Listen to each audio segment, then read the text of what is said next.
우리는 하나님의 거룩한 백성인 교회입니다. 거룩하신 하나님은 우리를 이 세상 가운데 거룩한 교회로 부르시고 우리를 거룩한 하나님의 백성답게 살게 하시기 위해서 우리에게 무엇을 주셨습니까? 바로 하나님의 거룩하신 말씀을 허락하여 주셨습니다. 우리는 거룩하신 하나님의 백성으로 살기 위해서 하나님의 말씀에 순종함으로써 이 세상과 다른 구별된 거룩함을 지녀야 하는 사람들입니다. 그런데 이 어둡고 악한 세상을 우리가 살아가다 보면, 그리고 바쁜 세상을 살아가다 보면 우리가 하나님의 말씀을 지키는 것은 참 쉽지가 않은 일입니다. 때로 우리는 하나님의 말씀을 지키기 위해서 세상 가운데 손해를 볼 때도 있고요. 또는 믿음을 지키기 위해서 우리가 희생하고 더 헌신해야 될 때도 있는 것입니다. 그러한 측면에서 우리가 살펴본다면 우리는 세상 사람들이 누리고 있는 기쁨과 행복을 그 세상 사람들보다 훨씬 덜 누리는 것은 아닌가 하는 생각을 할 때가 있습니다. 그렇다면 하나님께서 우리에게 구별된 삶을 살라고 말씀을 지키라고 하신 것은 우리의 자유를 제한하셔서 혹시 우리가 세상 사람들보다 기쁨과 즐거움을, 행복을 덜 누리도록 하시는 것일까요? 그런데 하나님의 성품을 볼 때 그런 것은 절대로 아닌 것 같습니다. 왜냐하면 하나님은 너무나도 선하시고 우리를 잘 아시는 신실하신 분이기 때문입니다. 그렇다면 하나님께서는 왜 우리에게 이런 부담스러운 하나님의 율법, 하나님의 말씀을 허락하여 주신 것일까요? 이것에 대해서 오늘 본문 말씀에서는 율법을 주신 이유에 대해서 아주 정확하게 우리에게 이야기해 주고 있습니다. 우리 함께 출애굽기 20장 6절 말씀을 함께 읽도록 하겠습니다. 큰 소리로 읽겠습니다. 시작. 나를 사랑하고 내 계명을 지키는 자에게는 천대까지 은혜를 베푸느니라. 아멘. 이 말씀에서 알려주는 우리 주님께서 우리에게 하나님의 율법을, 말씀을 허락하신 이유는 무엇입니까? 바로 율법을 지키는 자들에게 천대가 넘는 은혜를 베푸시기 위해서입니다. 오늘은 구약의 대표적인 계명인 십계명을 전반적으로 쭉 살펴보면서 주님의 말씀을 지키는 사람이 받는 은혜와 축복이 과연 무엇인가에 대해서 생각해보고 나누는 시간을 갖도록 하겠습니다. 방금 읽은 6절의 말씀에서 하나님은 하나님을 사랑하여서 계명을 지키는 사람에게 천대까지 은혜를 베푸시겠다고 약속하여 주셨습니다. 그렇다면 하나님을 사랑하여서 율법을 지키는 자들에게 천대까지 베푸시는 하나님의 은혜는 과연 무엇일까요? 오늘 우리가 보고 있는 십계명의 율법들을 하나하나 살펴보고 묵상해보면 우리가 그 은혜가 무엇인지, 그 축복이 무엇인지 알 수가 있는 것입니다. 가장 먼저 하나님께서 베풀어 주시는 은혜는 무엇입니까? 가장 첫 번째 은혜는 이 세상의 헛된 것들을 따르지 않고 오직 참 신이신, 참 하나님이신 여호와 하나님만을 섬기게 하신 은혜인 것입니다. 우리 하나님은 이스라엘 백성들에게 첫 번째 계명에서 나 외에는 다른 신을 두지 말라라고 말씀하셨습니다. 그렇다면 하나님께서는 왜 이스라엘 백성에게 자기 외에는 다른 신을 두지 말라고 그러셨을까요? 혹시 5절 말씀에 하나님이 질투가 많으신 하나님이시기에 그렇게 말씀하신 것일까요? 물론 하나님이 우리를 사랑하시고 우리와 하나님과의 관계는 부부와의 언약의 관계이기 때문에 당연히 하나님께서 우리가 다른 것을 사랑할 때 질투하시는 것은 정당하고 당연한 일입니다. 그런데 이 첫 번째 율법에는 확실한 이유가 있습니다. 그것은 이 세상에 우리 하나님 말고는 참신이 없기 때문입니다.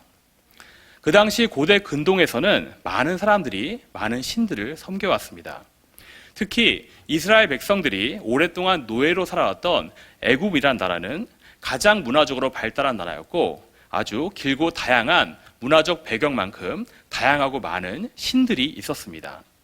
그러므로 약 400년이 넘도록 애굽에서 노예로 살아온 이스라엘에게는 그들의 생각과 그들의 마음 가운데 애굽의 다신적인 문화와 세계관이 아주 뿌리 깊게 자리 잡고 있었던 것입니다. 그래서 하나님은 그러한 이스라엘 백성들의 머릿속에 스며들어 있는 그런 다신관을 완전히 깨트리시기 위해서 애국과 이스라엘 백성들이 보는 앞에서 아주 강력하게 역사하시는 것입니다. 그것이 무엇입니까? 하나님께서 애굽에게 내리신 10가지 재앙입니다. 주님은 애굽의 10가지 재앙을 하나하나 다 내리시며 그들이 알고 있는 애굽의 모든 신들이 모두 허상이고 허구임을 완벽하게 증명하십니다. 주님은 나일강을 치십니다. 그리고 개구리와 이와 파리, 가축의 병, 독종기, 그리고 유박, 메뚜기, 흑암과 장자들을 치시는 재앙을 내리시면서 애굽 사람들이 믿고 있는 모든 그들의 수호신들과 강과 하늘과 생명을 주관하는 신들이 모두 허상임을 확실하게 증명하십니다. 그리고 결국 세상을 다스리시는 분은 오직 이스라엘의 여호와 하나님밖에 없음을 말씀하고 계시는 것입니다. 그래서 하나님께서는 이스라엘 백성들에게 첫 번째 계명 가운데 나 외에는 다른 신이 없기 때문에 오직 나만 사랑하고 섬겨라 라고 말씀하시는 것입니다. 이것이 우리에게는 은혜이며 놀라운 축복입니다.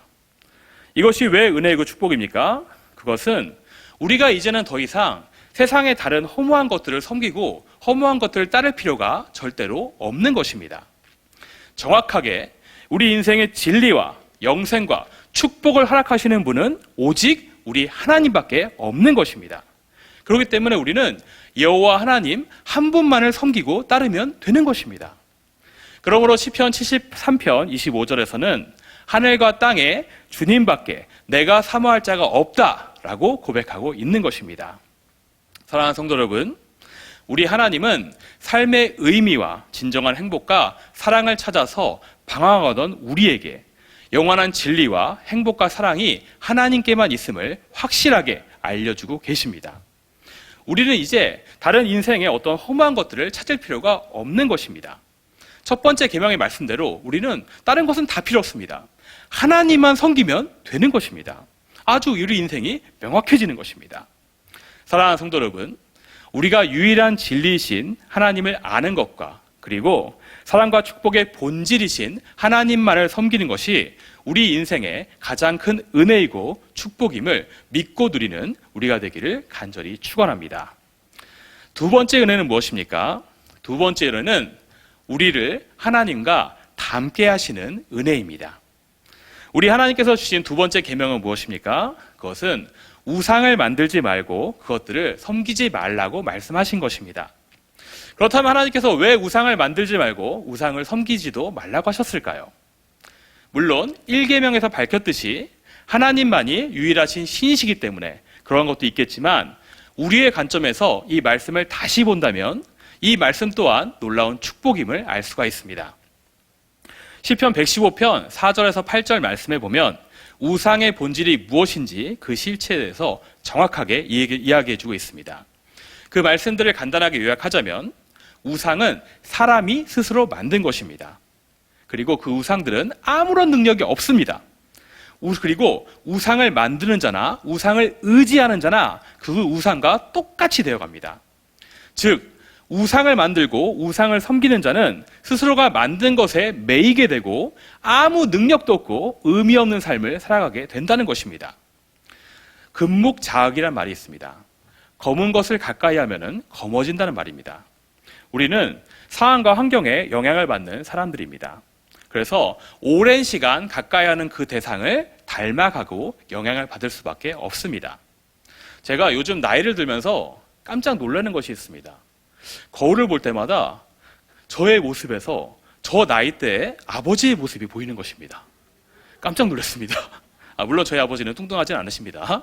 그런데 저의 말투나 그런 행동들이 아버지가 저 나이 때 했던 모습과 너무 비슷한 것입니다. 깜짝 놀랐습니다. 그리고 저는 또 한 가지 놀라는 것이 있습니다. 저의 사랑하는 딸 김다연이 저를 점점 닮아간다는 것입니다. 뚱뚱해지는 것이 아니라 저의 말투와 행동을 얘가 똑같이 따라하는 것입니다. 그래서 저희 아내가 깜짝깜짝 놀랄 때가 있습니다. 이렇게 우리는 살아가면서 무의식 가운데 가까이 있는 것에 영향을 받고 저절로 닮아가게 되어 있습니다. 그런데 재미난 것은 이것은 이스라엘 역사를 보아도 동일하게 이런 사건들이 일어났습니다. 이스라엘 백성들이 음란하고 패역한 신인 바알과 아세라를 섬기고 따랐을 때 이스라엘 사회 가운데 음란하고 패역한 문화가 성행하였습니다. 그래서 하나님은 우리가 음란하고 더러운 우상을 만들고 그것을 따르고 섬기는 것이 아니라 오직 거룩하신 하나님만을 섬기고 따르기를 원하셨습니다. 그 이유는 무엇입니까? 사랑하는 주의 자녀들이 우상의 악하고 더러운 것을 닮아가는 것이 아니라 선하신 아버지의 선하심과 거룩하심을 담기를 원하시는 것입니다. 사랑하는 성도 여러분, 우리의 아버지 되시는 거룩하신 하나님은 자녀의 우리들이 거룩하신 아버지를 닮기를 간절히 원하십니다. 그 이유는 우리를 너무나도 사랑하시기 때문입니다. 우리가 그러한 아버지의 마음을 기억하고 하나님만 섬기고 하나님만을 닮아가는 우리 모두가 되기를 주님의 이름으로 간절히 축원합니다. 세 번째 은혜는 무엇입니까? 세 번째는 하나님만을 경외하게 하시는 은혜입니다. 우리 하나님께서 주신 세 번째 계명에는 하나님의 이름을 망령되게 일컫지 말라고 하십니다. 여기서 이름은 그 대상의 정체성, 본질을 의미하는 것입니다. 즉 하나님은 하나님 스스로를 경홀히 여기고 망령되게 대하지 말라고 강력하게 경고하시는 것입니다. 우리가 하나님의 사랑의 성품과 우리에게 선하시고 한없이 인자하신 아버지의 사랑을 너무 오래 누리다 보면 어느 순간 우리의 마음이 조금 느슨해질 때가 있습니다. 하지만 우리가 한 가지 기억할 것은 하나님은 선하신 우리의 아버지이시지만 또한 이 세상을 그리고 우리 삶을 심판하시는 심판자라는 것입니다. 우리가 이것을 망각하고 가볍게 여길 때 우리는 사단의 유혹에 넘어갈 수가 있는 것입니다. 에덴 동산에서 아무런 부족함과 어려움이 없이 살던 아담과 하와는 사탄의 유혹에 한 번에 넘어가서 선악과를 따먹게 되었습니다. 이들을 무너뜨린 사탄은 그들도 하나님처럼 된다고 그들을 속였습니다. 그래서 그들은 가장 행복하고 가장 평안한 삶을 살던 그때에 하나님을 경외하고 하나님의 말씀을 믿어야 함을 망각하고 스스로 교만하여서 죄악을 선택하게 된 것입니다. 결국 그 대가를 그들과 그들의 후손인 우리가 처절하게 치르게 되었습니다. 사랑하는 성도 여러분, 우리는 어떠한 상황과 환경에서도 하나님을 경외해야 함을 절대로 잃어서는 안 되는 것입니다.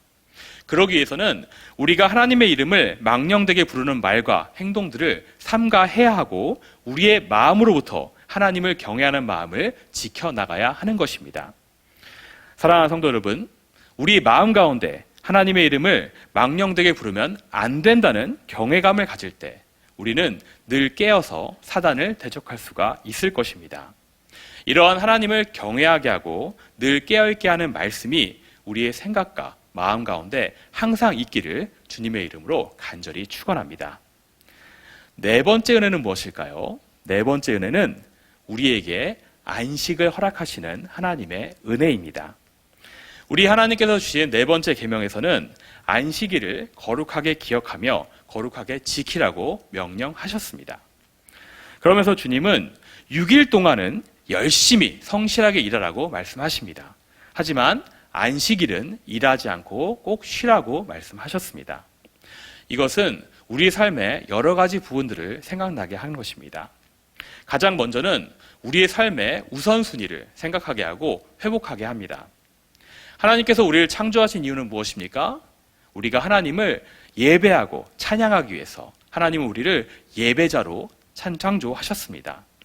그러한 우리가 주일에 주님을 예배하지 않는다면 이것은 우리의 삶의 목적을 망각하고 크게 훼손시키는 일이 될 것입니다. 우리는 주일 하루를 위해서 주중의 6일을 열심히 최선을 다해서 살아가야 하는 것입니다. 그리고 그 하루를 주님께 온전히 드려야 하는 것입니다.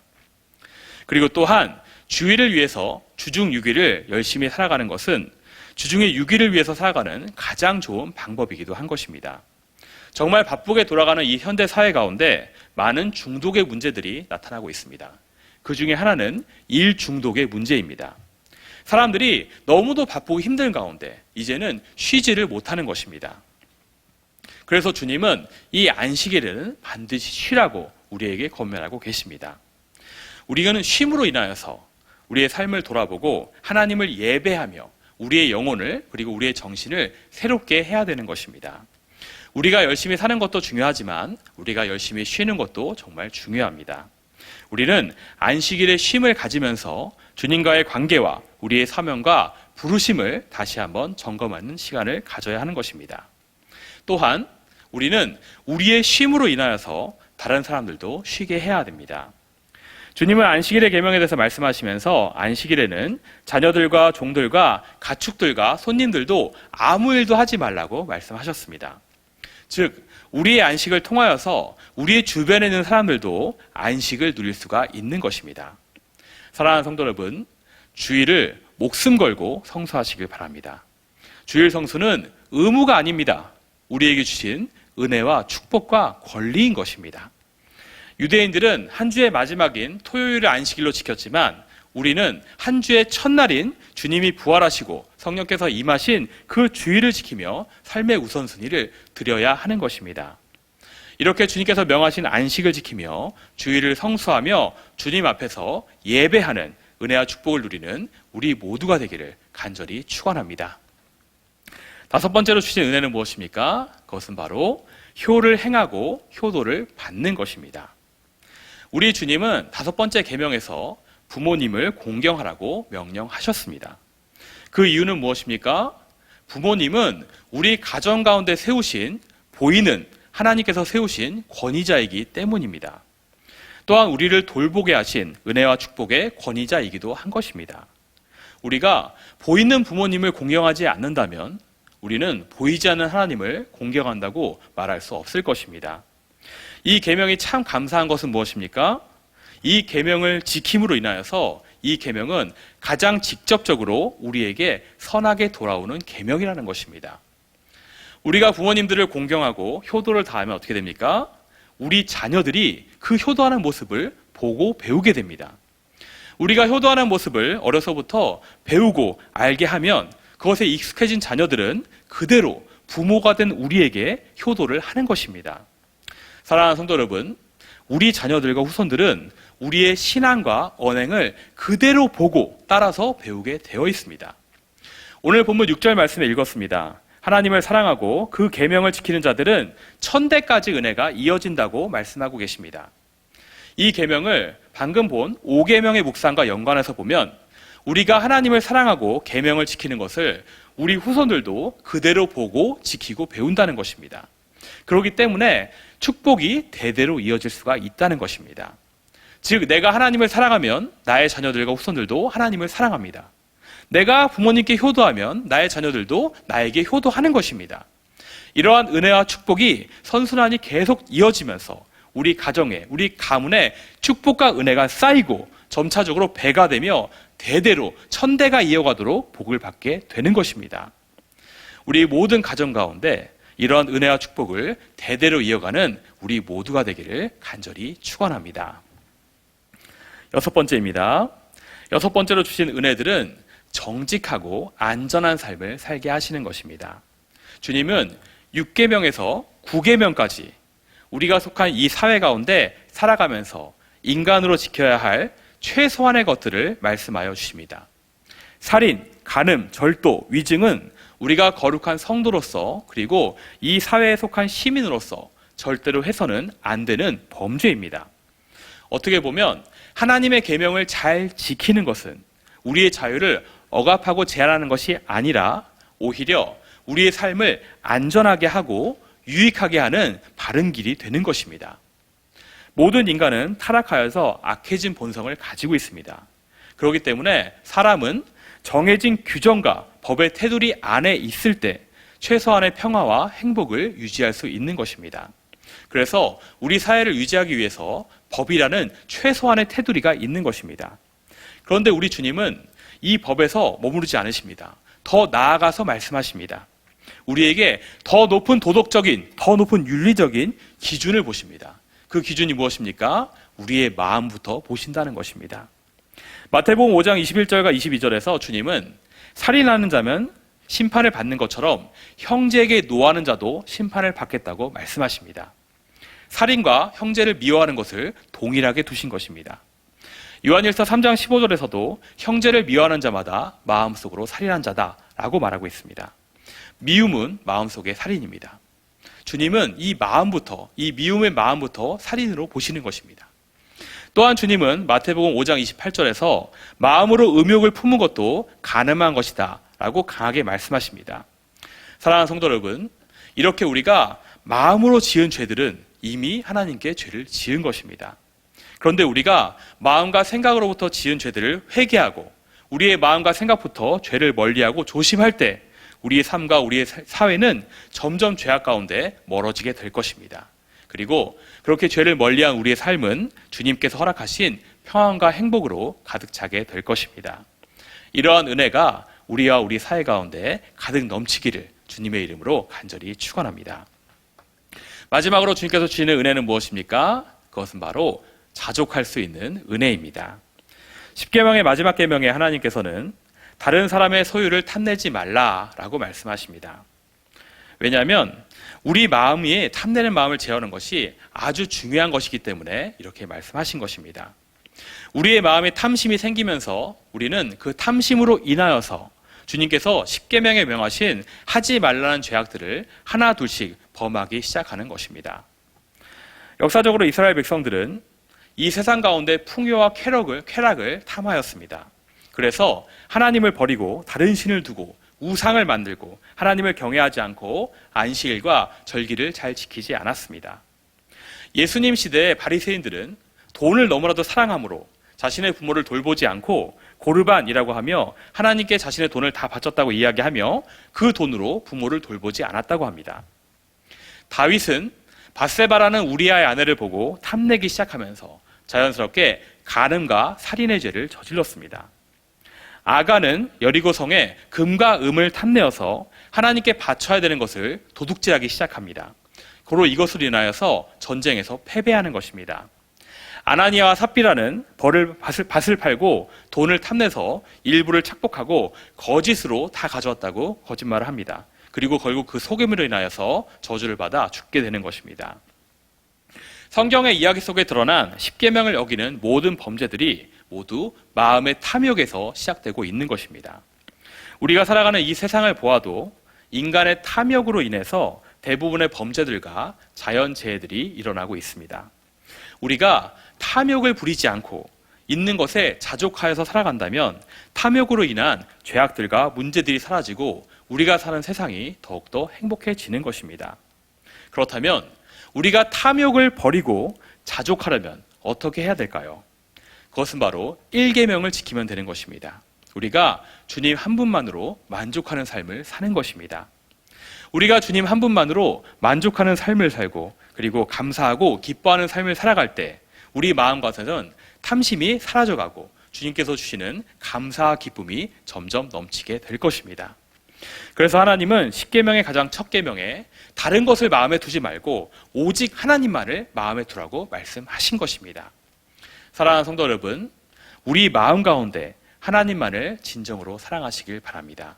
그럴 때 우리에게 주어진 모든 말씀은 우리를 은혜와 축복으로 우리의 삶을 이끌고 갈 것입니다.